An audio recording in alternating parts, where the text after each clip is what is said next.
Yeni bir tren videosundan hepinize merhaba arkadaşlar.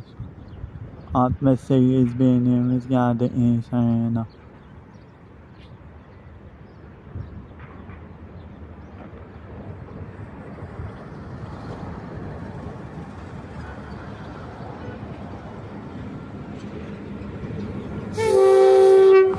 Teşekkür ederim şefim kardeşlerim. Aynı yolculuklarınız olsun. Dikkat edin şefim kendinize. Hayırlı yollar, görüşürüz.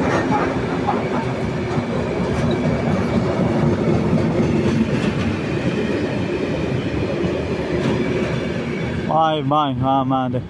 Bir daha tren videosunda. İyi günler arkadaşlar.